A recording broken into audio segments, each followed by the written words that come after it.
नमस्कार, स्वदेश आर देख रहे हैं आप। मैं हूं आपके साथ प्रशांत पांडे। अगले आधे घंटे आपकी स्क्रीन पर आने को तैयार अब तक की बड़ी और अहम खबरें। मगर पहले बात एक खास खबर की। सोलर मॉड्यूल बनाने वाली कंपनियों को सरकार की तरफ से अतिरिक्त इंसेंटिव मिल सकता है। ईटी नाउ स्वदेश को सूत्रों के हवाले से जो जानकारी मिली है उसके मुताबिक वित्त मंत्रालय जल्दी ही लोन क्राइटेरिया बढ़ाने और सोलर मॉड्यूल कंपनी को प्राथमिकता वाले सेक्टर की लेंडिंग में डालने का ऐलान कर सकता है। ज्यादा जानकारी दे रहे हैं प्रकाश प्रियदर्शी।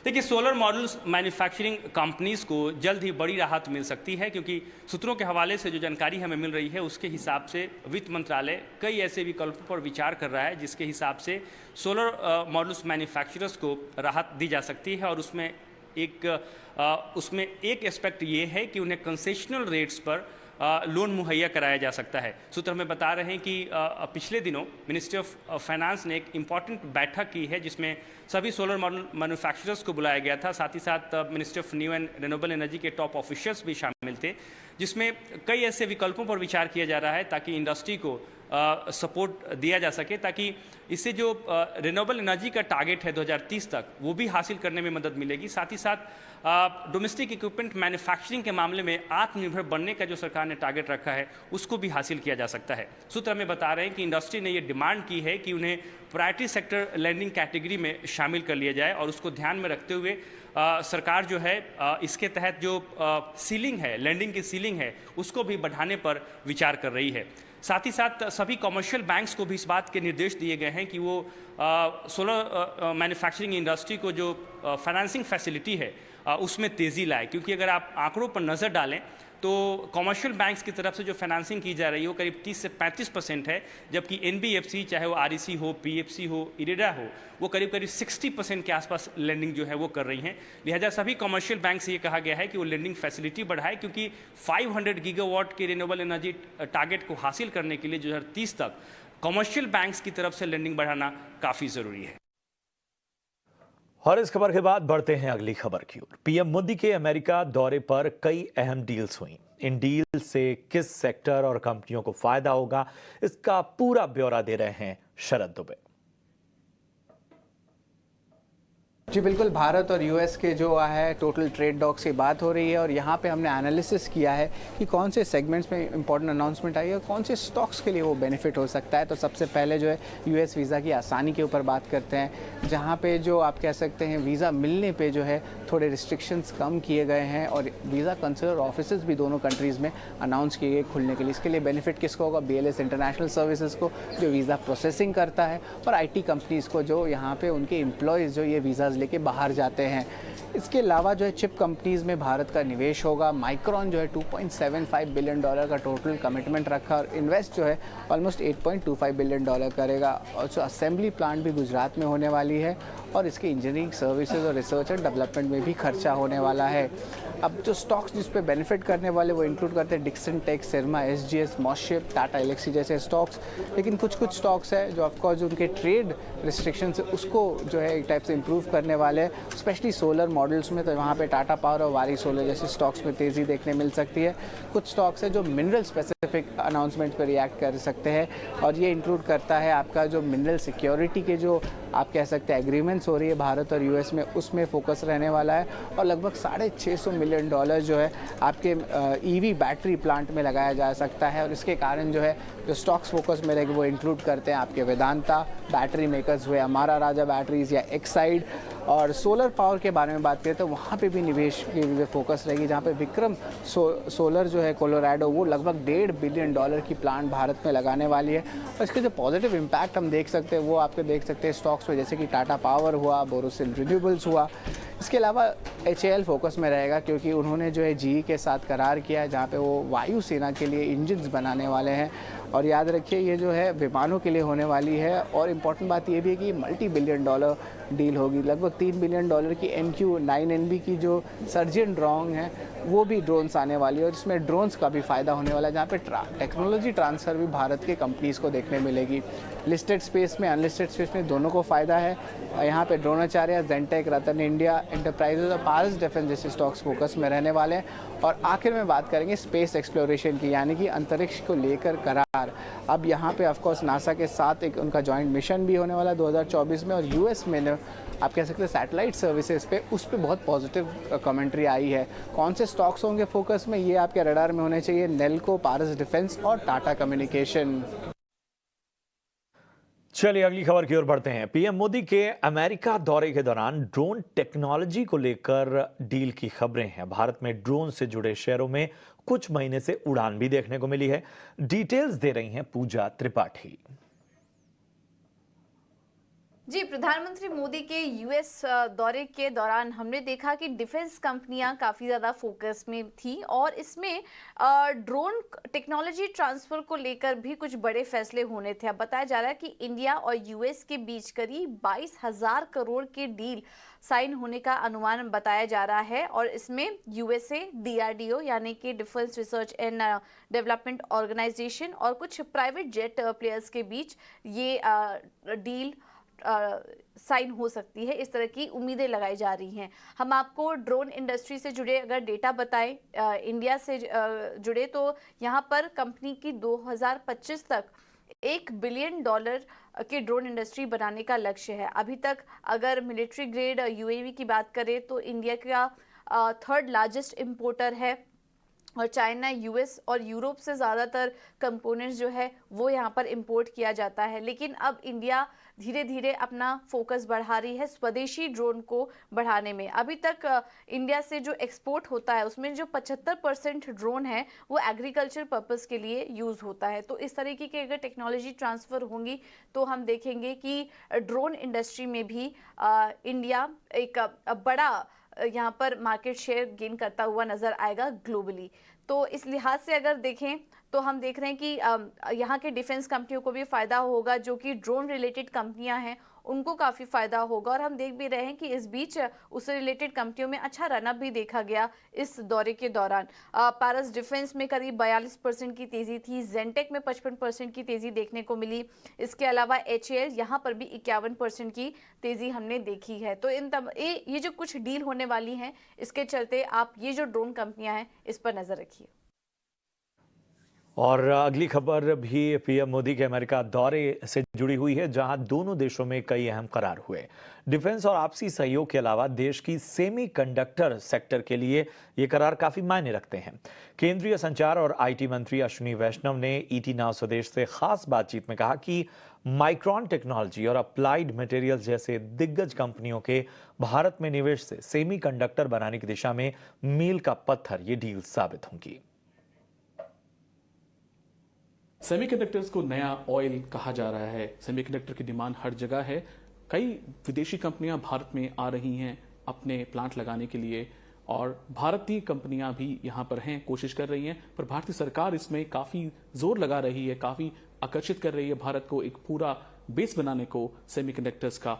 इसके बारे में आज बातचीत करने को हमारे साथ मौजूद हैं माननीय Ashwini Vaishnaw ji, communication IT telecom minister. Sir धन्यवाद हमसे बात करने के लिए। सबसे पहले जब कैबिनेट ने $2.7 बिलियन का प्रस्ताव को कैबिनेट ने मंजूरी दी, दूसरी बार माइक्रॉन आने को इच्छुक है, माइक्रॉन ने अपनी इच्छा जता दी है और बातचीत कर रहे हैं, तो और कंपनियां भी आ रही हैं। कैसा लग रहा है पूरा एनवायरनमेंट जो है वो हम इंडिया को एक सेमीकंडक्टर बेस बनाने में सहायता देगा?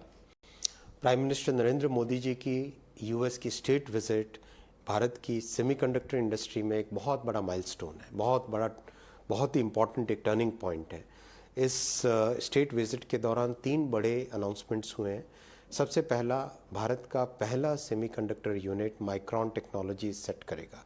आप सब जानते हैं कि माइक्रॉन टेक्नोलॉजीज वर्ल्ड की लीडिंग कंपनी है जो मेमोरी चिप्स बनाती है। ये मेमोरी चिप्स आपके मोबाइल फ़ोन्स में, लैपटॉप्स में, सर्वर्स में, टेलीकॉम इक्विपमेंट में, इलेक्ट्रिक व्हीकल्स में, करीब करीब हर एक क्षेत्र में इनका उपयोग होता है। इसका मैन्युफैक्चरिंग भारत में स्टार्ट होगा। दूसरा, अप्लाइड मटेरियल्स वर्ल्ड की लीडिंग कंपनी है जो कि सोफिस्टिकेटेड इक्विपमेंट बनाती है। सेमीकंडक्टर इंडस्ट्री में प्रिसीजन जो चाहिए वो अपने अगर नाखून की नोक अगर देखें तो उसका 1 करोड़ से ज़्यादा फाइन कारीगरी इसमें चाहिए होती है। इतनी प्रिसाइज इंडस्ट्री, इतनी प्रिसीजन ड्रिवन इंडस्ट्री है कि इसकी मैन्युफैक्चरिंग, इसके इक्विपमेंट की डिज़ाइन, वो सब अपने आप में बहुत ही कॉम्प्लेक्स है। अप्लाइड मटेरियल्स उसमें लीडर है दुनिया का। तो वो इंडिया में आना, वो भारत में आना, उनका भारत में आना और भारत में $300 मिलियन का इन्वेस्टमेंट करके इक्विपमेंट की डिज़ाइन और मैन्युफैक्चरिंग करना बहुत बड़ा अचीवमेंट है। तीसरा, लैम रिसर्च। लैम रिसर्च एक ऐसी कंपनी है जो बहुत ही इनोवेटिव कंपनी है। वो अपने ट्रेनिंग के नए मेथड्स उन्होंने डेवलप किए हैं। वो सेमीकंडक्टर की मैन्युफैक्चरिंग में एक प्रोसेस होता है एचिंग, उस प्रोसेस में दुनिया की मास्टर है ये कंपनी। अपना कंप्लीट मैन्युफैक्चरिंग का जो प्रोसेस है, उस प्रोसेस में भारत में 60,000 इंजीनियर्स ट्रेन करेगी Lam research over next 10 years. तो ये तीनों के तीनों जो इनिशिएटिव्स माननीय प्रधानमंत्री श्री नरेंद्र मोदी जी ने अपनी स्टेट विजिट के दौरान अनाउंस किए हैं, इन तीनों से भारत में सेमीकंडक्टर इंडस्ट्री का एक नया आगाज होगा। जैसे मारुति सुजुकी भारत में आई थी और एक ऑटोमोबाइल इंडस्ट्री शुरू हुई, उसी तरह से माइक्रॉन के और लैम के और अप्लाइड मटेरियल्स के आने से भारत में कंप्लीट इकोसिस्टम डेवलप होगा और सेमीकंडक्टर इंडस्ट्री डेवलप होगी। और अगर बात करें पास्ट में काफी कंपनियां नहीं आई थी, अभी काफी कंपनियां आ रही हैं, सब मिला के एक इकोसिस्टम अगर डेवलप होता है तो इससे ज्यादा नौकरियां आएंगी, ज्यादा निवेश आगे भी जाकर आएगा, ये कहना सही होगा? बिल्कुल, माइक्रॉन के यूनिट से ही करीब 5,000 डायरेक्ट जॉब्स और 15,000 इनडायरेक्ट जॉब्स क्रिएट होने वाले हैं। साथ ही साथ इससे हमारी इलेक्ट्रॉनिक्स मैन्युफैक्चरिंग, जिसमें आज करीब 25 लाख के आसपास टोटल एम्प्लॉयमेंट है, वो भी बढ़ने वाला है। ओवरऑल एक इंडस्ट्री की ग्रोथ से कंप्लीट इकोसिस्टम बनता है। इसमें सेमीकंडक्टर इंडस्ट्री में करीब 250 से ज़्यादा इंडस्ट्रीज़ उसके साथ जुड़ी हुई होती है। वो सब इंडस्ट्रीज़ भी भारत में आएगी और उनके उससे पूरा इकोसिस्टम डेवलप होगा। सर, बात करें प्रधानमंत्री मोदी जी की यूएस यात्रा की, हम देख रहे हैं लगातार जो बातचीत हो रही है, जिससे वो मिल रहे हैं काफ़ी बड़े सीईओ से और जिस तरह डिग्निटरीज बाकी से मिल रहे हैं, कैसी रही है उनकी यात्रा अब तक? अगर हम बात करें कि निवेश लाने को भारत में, खासकर इलेक्ट्रॉनिक्स और आईटी को लेकर। प्रधानमंत्री श्री नरेंद्र मोदी जी की स्टेट विजिट यूएस की, ये एक डिफाइनिंग मोमेंट है इस सेंचुरी का, इस पूरी सेंचुरी का ये एक टर्निंग पॉइंट है। भारत और यूएस ये दोनों अपने आप को आज एक इक्वल स्ट्रैटेजिक पार्टनर्स की तरह देख रहे हैं। बहुत इंपॉर्टेंट है ये पॉइंट। कोई भी टेक्नोलॉजी, जो पुराना पैराडाइम था, उस पुराने तरीके में होता था कि टेक्नोलॉजी ट्रांसफ़र होगी। अब सोच बदली है, भारत को रिकग्नाइज किया है और यूएस आज कह रहा है कि हम जॉइंट डेवलपमेंट करेंगे टेक्नोलॉजीज़ का। ये बड़ा फंडामेंटल चेंज है। ये प्रधानमंत्री श्री नरेंद्र मोदी जी की 9 वर्षों की तपस्या का बड़ा एक रिजल्ट है। आपके कुछ चले बढ़ते हैं आगे।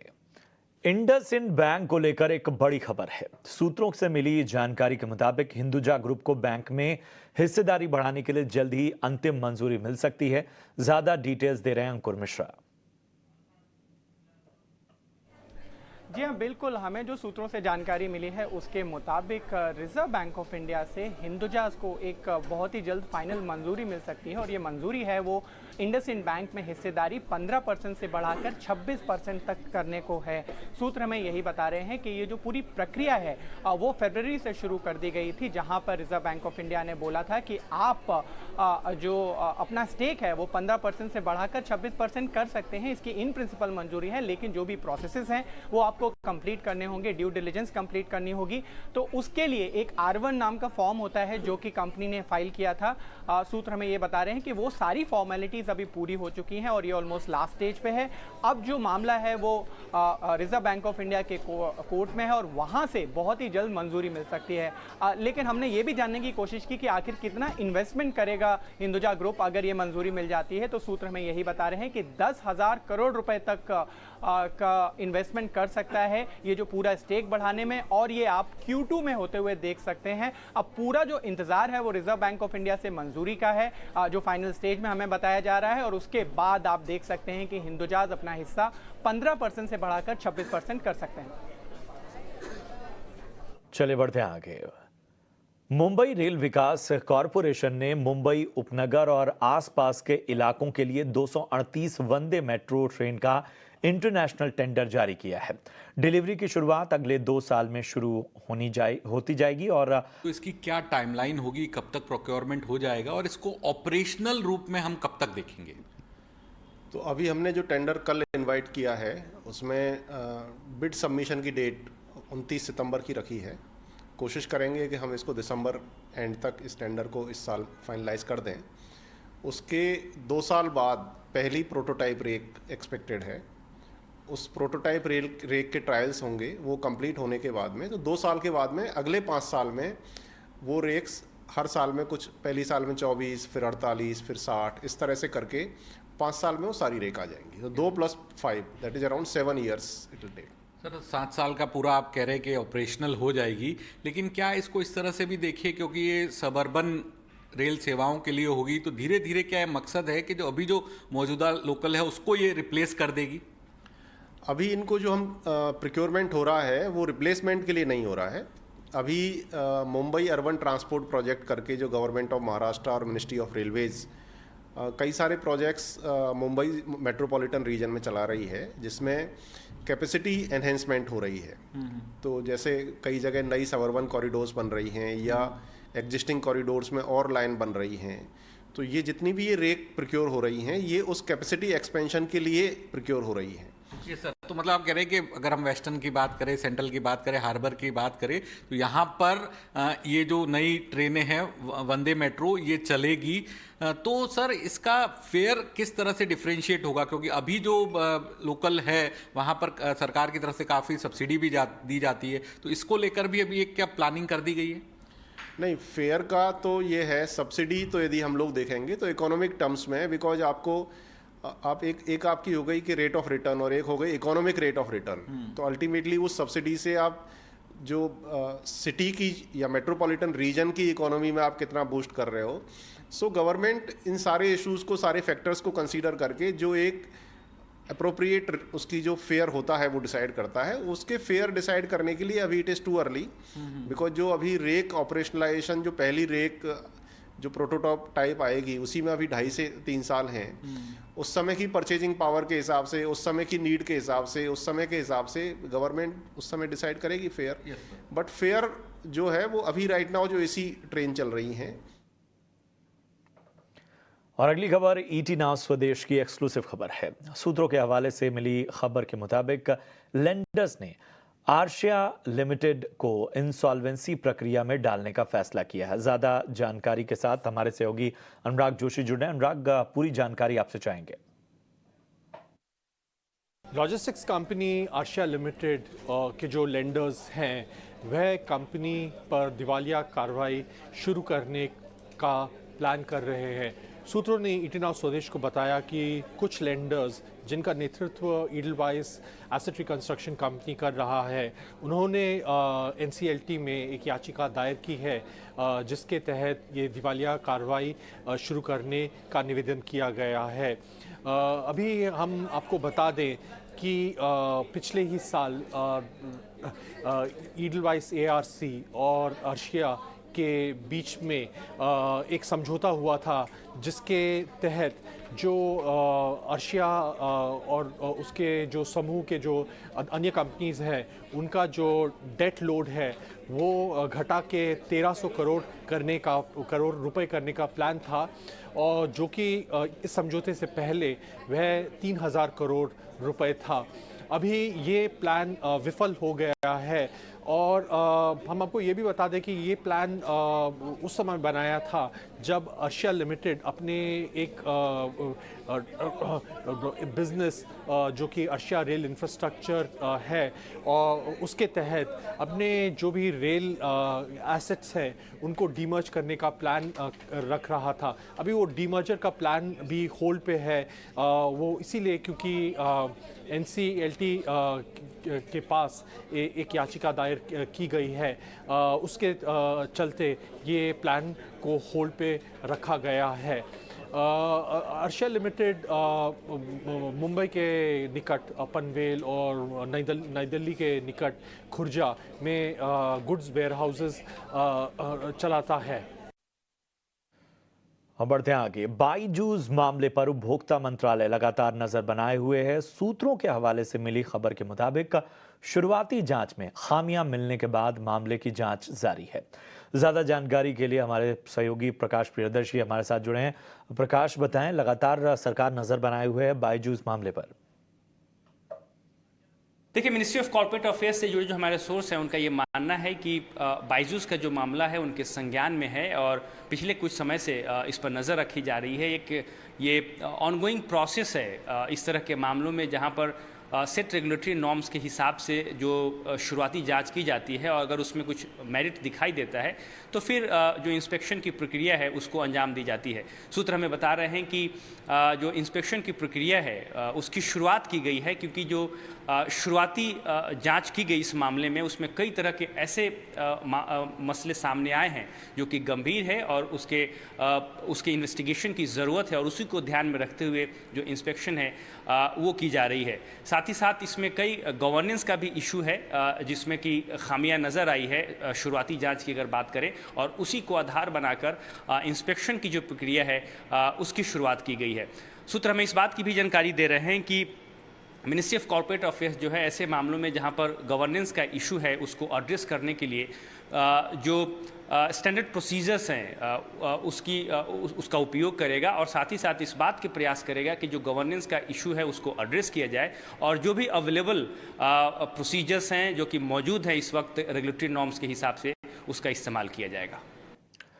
शुक्रिया करेंगे प्रकाश। और अब बात पटना में हुई विपक्षी दलों की महाबैठक की। 4 घंटे तक चली बैठक में विपक्ष के 15 राजनीतिक दलों के 30 से ज्यादा विपक्षी नेताओं ने हिस्सा लिया। इसमें आगामी लोकसभा चुनाव 2024 में बीजेपी के खिलाफ एकजुट होकर मैदान में उतरने के लिए साझा रणनीति पर मंथन किया गया। इस बैठक के बाद प्रेस कॉन्फ्रेंस में नीतीश कुमार ने कहा कि एक साथ चुनाव लड़ने की सहमति बन गई है और जल्द पार्टियों की अगली मीटिंग शिमला में होगी और इसमें तय किया जाएगा कि आगामी लोकसभा चुनाव में कौन कहां से लड़ेगा। एक साथ चलने की सहमति हुई है और उसके बाद अगली मीटिंग कुछ ही दिनों के बाद सब पार्टियों की एक और की जाएगी ताकि उसमें आगे का जो कुछ भी होता है, जो एक साथ तो चुनाव लड़ने के बारे में आज एक सहमति हो ही गई है और सब तरह का सहमति हुआ है। सभी नेता एक होकर हम आगे चुनाव लड़ने की एक कॉमन एजेंडा तैयार कर रहे हैं और हम 10 या 12 तारीख को फिर हमारे इसमें हिमाचल में शिमला में हम वहाँ फिर मिल रहे हैं। स्वार्थ का ये गठबंधन जिसके निशाने पर है हिंदुस्तान, ये राजनीतिक दल जब भी इकट्ठे आए भ्रष्टाचार लाए, परिवारवाद लाए और राष्ट्र की आर्थिक प्रगति को संकुचित करने का अपने संग आरोप लेते आए। और चलिए इसी के साथ इस बुलेटिन में इतना ही। दीजिए इजाजत। आप देखते रहिए ET नाउ स्वदेश। नमस्कार।